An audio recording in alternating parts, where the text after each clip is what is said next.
Assalamualaikum dan salam sejahtera kepada Cikgu Mazlan. Terima kasih kerana sudi meluangkan masa untuk ditemu bual pada hari ini. Okey, tujuan temu bual ini adalah untuk mendapatkan pandangan serta pengalaman cikgu berkaitan isu penyalahgunaan bahan terlarang iaitu rokok dalam kalangan murid di sekolah cikgu. Okey, isu ini dilihat semakin membimbangkan kerana ia boleh menggugat usaha pembentukan masyarakat madani yang sejahtera dan berintegriti. Sebagai guru yang berpengalaman dalam bidang disiplin, pandangan cikgu amat penting untuk dijadikan sebagai rujukan. Alang, terima kasih juga kerana menyebut saya. Saya amat besar hati untuk berkongsi pandangan dan pengalaman tentang isu ini kerana ia memang berkait rapat dengan tugas saya di sekolah. Okey, go. Okey, baik. Kita pergi kepada bahagian pertama iaitu persepsi awal terhadap isu rokok. Baik. Mutakhir ini kita sering mendengar laporan mengenai peningkatan kes murid terlibat dalam rokok, terutamanya dalam kalangan murid lelaki sekolah rendah. Ini menimbulkan persoalan tentang punca dan kesannya terhadap pembentukan sahsiah murid. Baik, untuk soalan yang pertama, boleh cikgu kongsikan secara umum sejauh mana isu rokok ini berlaku dalam kalangan murid di Sekolah Kebangsaan Kampung Gelam? Secara jujur, walaupun sekolah kami berada di luar bandar, namun isu rokok tetap berlaku. Berdasarkan rekod disiplin tahun 2024, terdapat sekitar 6 kes murid lelaki tahun 5 dan tahun 6 yang dikesan terlibat dengan aktiviti merokok. Di mana kebanyakan kes dikesan apabila guru merhati tingkah laku mencurigakan seperti berwasap pada pakaian atau murid berada di dalam tandas dan belakang kantin di mana terdapat bau asap rokok yang kuat yang boleh kita hidup daripada tempat-tempat tersebut. Menarik. Okey. Jadi menurut cikgu, apakah faktor utama yang mendorong murid-murid ini untuk mula mencuba rokok walaupun pada usia yang masih muda? Antara faktor utama adalah pengaruh akan sebaya dan juga keluarga. Ada murid yang terdedah pada tabiat merokok di rumah kerana ayah atau abang mereka ada yang merokok. Mereka meniru tanpa memahami kesannya. Tambahan pula ingin tahu dan ingin berubah dan ingin nampak matang juga sebagai pendorong. Dalam kalau kita tengok pada teori Jean Piaget kan, murid berusia 10 hingga 12 tahun pada peringkat operasi konkret, mana mereka mula berfikir secara logik tetapi terbatas pada situasi yang nyata. Mereka cenderung meniru tingkah laku orang dewasa yang mereka anggap sebagai model sosial. Oleh itu, mereka belum mampu menilai risiko jangka masa panjang merokok terhadap kesihatan mereka. Baik. Menarik. Okey, kita pergi kepada bahagian seterusnya iaitu kesan terhadap perkembangan murid iaitu pasal isu rokok. Baik, kita tahu bahawa amalan merokok boleh memberi kesan yang besar terhadap perkembangan murid, bukan hanya dari segi kesihatan tetapi juga dari aspek emosi dan sosial. Baik, soalannya ialah boleh cikgu jelaskan bagaimana rokok boleh mempengaruhi perkembangan fizikal dan pembelajaran murid di sekolah cikgu? Rokok ni dia memberi kesan tentunya kepada perkembangan fizikal murid seperti menjejaskan paru-paru dan stamina. Murid yang merokok lalunya cepat, letih, sukar bernafas dan kurang fokus dalam pembelajaran. Biasanya dalam sukan menunjukkan prestasi yang merosot, dan dalam sesi pembelajaran pula mereka ni kerap dalam penting dalam pembelajaran mereka kerana mengelak daripada dikesan oleh guru. Baik. Okey, dari pengalaman cikgu, adakah terdapat perubahan tingkah laku yang jelas antara murid yang merokok dan murid yang tak merokok? Adakah beza dia tu? Memang nampak perbezaan yang ketara. Murid yang merokok ni cenderung untuk memberontak. Mereka ni kurang hormat kepada guru dan sukar menerima teguran. Mereka juga sering bergaul dengan kumpulan murid yang mempunyai masalah disiplin lain seperti ponting ataupun vandalisme. Kalau kita tengok pada analisis teori Arnold Gesell berkaitan dengan perkembangan fizikal, Arnold Gesell menekankan bahawa perkembangan fizikal mempunyai hubung kait dengan tingkah laku dan kematangan individu. Bila tubuh terjejas akibat bahan kimia dan rokok, proses pertumbuhan normal terganggu, dan ini boleh mempengaruhi tumpuan serta kawalan diri murid. Maka rokok bukan sahaja menjejaskan teori, menjejaskan kesihatan, tapi juga menangguhkan kematangan fisiologi dan tingkah laku sosial murid. Baik, saya faham.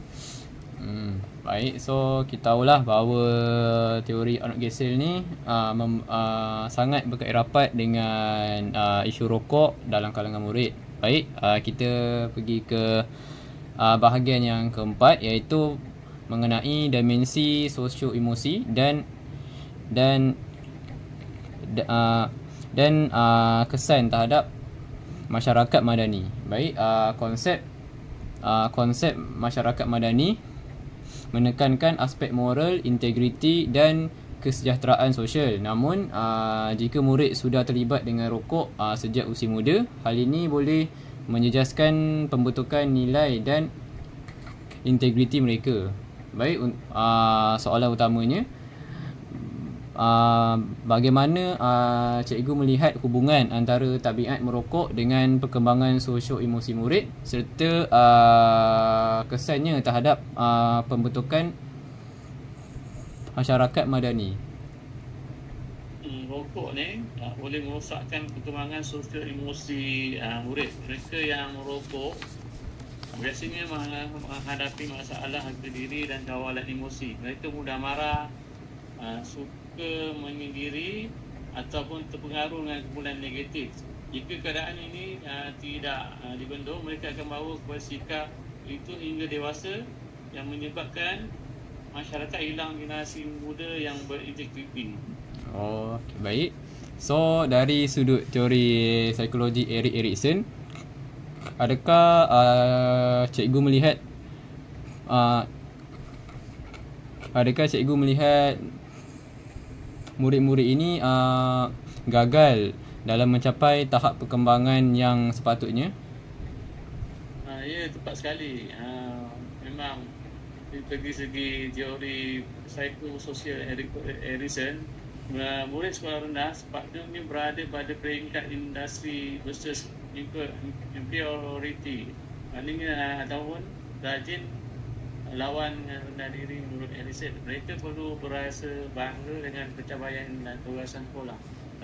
Tetapi apabila mereka terlibat dengan rokok, mereka akan membina rasa bangga dan tanggungjawab terhadap diri. Ini menyebabkan mereka mudah berasa tidak bahagia, lalu mencari pengiktirafan daripada rakan sebaya dengan cara negatif seperti merokok. Implikasi terhadap pembelajaran dan pengajaran dan pembelajaran pula disebut dari sudut pengajaran dan pembelajaran dan guru perlu memahami pula bahawa murid yang mengalami masalah gangguan perkembangan sosial emosi sukar menumpukan perhatian atau berinteraksi secara positif. Maka pendekatan PBP perlu bersifat empatik, fokus pada pembinaan harga diri dan nilai moral, bukan sekadar akademik semata-mata. Okay, baik. So kita dapat lihat yang teori Erik Erikson ni yang bergantung kepada tahap perkembangan sepanjang hayat, sangatlah berkait rapat dengan isu rokok ini. Baik, kita pergi ke bahagian yang kelima, iaitu pengalaman kes benar dan statistik sekolah. Okey, cikgu tadi ada menyebutkan bahawa terdapat beberapa kes rokok di sekolah cikgu. Untuk mendapatkan gambaran yang lebih jelas, saya ingin menyentuh sedikit tentang statistik dan pendekatan pengurusan sekolah cikgu. Baik, soalannya, boleh cikgu kongsikan sedikit statistik atau kes sebenar yang berlaku berkaitan isu rokok di sekolah cikgu serta langkah-langkah yang telah diambil di sekolah cikgu. Okey, pada tahun 2024 sebanyak 6 kes murid merokok telah direkodkan. Daripada jumlah itu, 4 murid merupakan pelajar tahun 6 dan 2 orang murid daripada tahun 5. Kami telah menjalankan kaunseling individu. Ini mana kita panggil mereka untuk ke bilik kaunseling, kemudian kita pantau disiplin mengikut jadual. Serta juga kita adakan sesi ceramah kesedaran yang melibatkan pegawai kesihatan. Langkah ini sekurang-kurangnya dapat mengurangkan bilangan kes yang berlaku setiap tahun. Jadi dengan langkah-langkah yang telah dijalankan ini, kita dapat mendidik murid yang terlibat dengan gejala merokok ini, supaya mereka menjadi seorang murid yang terus menghindarkan diri pada tabiat suka merokok, yang menjejaskan pengajaran dan pengajaran mereka. Baik, saya faham. So, adakah pihak sekolah cikgu ni telah mengadakan kerjasama dengan pihak ibu bapa dalam menangani isu rokok di sekolah cikgu? Sudah tentu. Kami menekankan kerjasama tiga pihak, guru, ibu bapa dan masyarakat setempat. Kami juga mengadakan program sekolah bebas asap rokok dan kempen sayangi baru-baru anda dengan melibatkan PIBG dan klinik kesihatan berdekatan. Analisisnya berkait dengan masyarakat madani. Pendekatan kolaboratif ini selari dengan prinsip masyarakat madani yang mengutamakan keterlibatan berbagai pihak dalam membina generasi berintegriti. Pendidikan pencegahan rokok bukan hanya tugas sekolah tetapi tanggungjawab sosial bersama, di mana PIBG, guru dan masyarakat setempat kena sama-sama mengimbing tenaga membantu dalam mencegah murid-murid daripada terlibat dengan gejala merokok. Baik, saya faham. So maknanya kat sini langkah-langkah yang telah dilaksanakan oleh pihak sekolah cikgu dilihat amat berkesanlah dalam menangani kes rokok di sekolah cikgu. Okey, baik, kita pergi ke bahagian yang second last, iaitu cadangan dan harapan. Sebagai guru disiplin yang berpengalaman, pandangan cikgu amat penting dalam membentuk strategi pendidikan berkesan bagi mencegah penyalahgunaan rokok sejak di bangku sekolah. So, soalannya, apakah pendekatan atau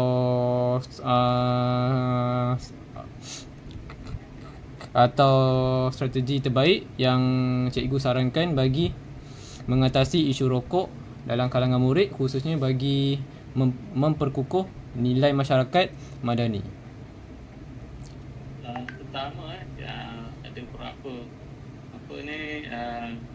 pendekatan pertama sekali kita perlu mulakan pendidikan kesedaran rokok ni sejak awal, bukan hanya ketika murid mula mencuba. Model pendidikan kesihatan dan nilai perlu digabungkan dalam aktiviti PDP secara berterusan. Kedua, guru perlu menjadi role model yang menunjukkan gaya hidup sihat, di mana merupakan satu contoh teladan kepada murid. Guru tidak merokok di kawasan sekolah. Ketiga, penguasaan disiplin juga perlu diiringi sekali dengan sokongan emosi dan kaunseling, bukan hanya mengukur murid tersebut. Jadi dengan cara tersebut kita dapat menghindarkan mereka daripada terjebak dengan aktiviti merokok, dan seterusnya kita mencegah mereka dari gejala yang tabiat lagi teruk seperti mengisap dada dan gejala yang berkaitan dengan vandalisme lah. Okay? Jadi ini adalah cara pendekatan yang kita akan selalu tingkatkan dari masa ke masa, yang boleh mendidik mereka supaya menjauhi daripada tabiat merokok. Okay, baik. So adakah pendekatan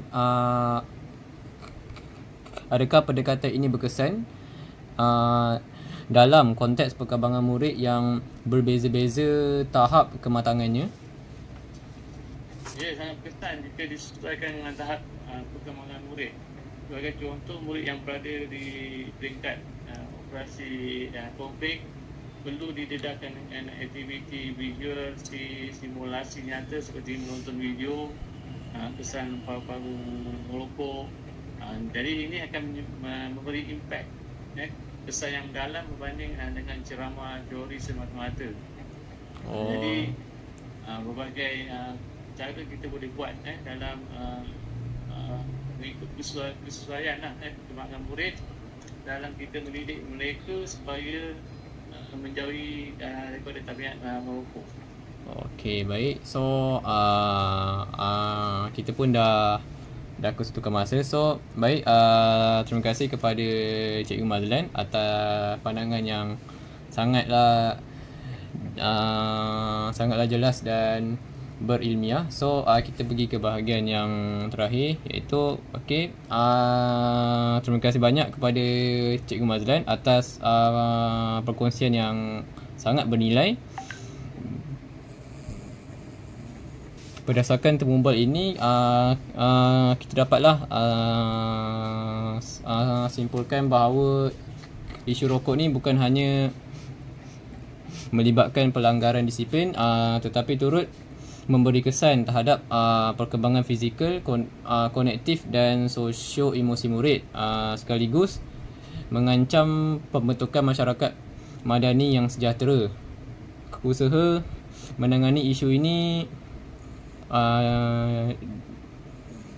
memerlukan pendekatan yang menyeluruh, iaitu pendidikan, kaunseling dan kerjasama komuniti. Benar, kita pencegahan awal dan pendidikan nilai adalah kunci utama. Jika kita berjaya membentuk murid yang sihat tubuh, cerdas, minda dan kukuh jati diri, maka matlamat masyarakat madani pasti dapat kita capai ni. Jadi kita sama-sama buat usaha ke arah tersebut, di mana guru-guru, masyarakat dan ibu bapa sama-sama kena mengebeling tenaga dalam mencapai masyarakat madani yang berjaya di masa akan datang. Okey, baik. So terima kasih sekali lagi kepada cikgu. Semoga perkongsian ini memberi manfaat yang besar kepada kajian dan usaha kita dalam membentuk generasi yang bebas rokok dan berintegriti. Okey, sekian. Terima kasih.